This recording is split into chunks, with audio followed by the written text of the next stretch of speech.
Writing is difficult to teach because, first of all, writing might not come easy to teachers.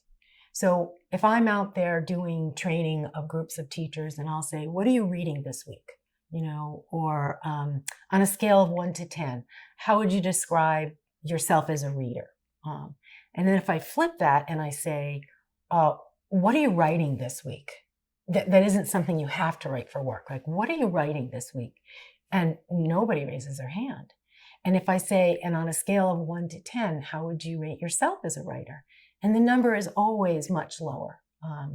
So first of all, writing is hard to teach because it's hard to do for the teachers. The second reason that writing is difficult to teach is that while we have a lot of information out there about effective ways to teach reading, there's not as much in terms of writing.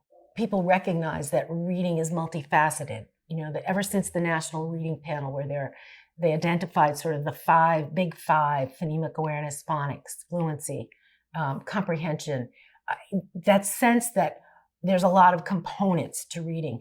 When it comes to writing, it's just this sort of amorphous thing, like we're going to teach writing. And so teachers don't even know what it means. If you're going to teach writing, what are the things that you have to teach? So that's the second reason. I think third, writing, while reading does this too, you have to integrate multiple skills at the same time. I think writing has an even greater challenge because not only do you have to apply a number of skills, right, and strategies and even techniques, but the demands on executive function, the demands on working memory are much stronger when it comes to writing.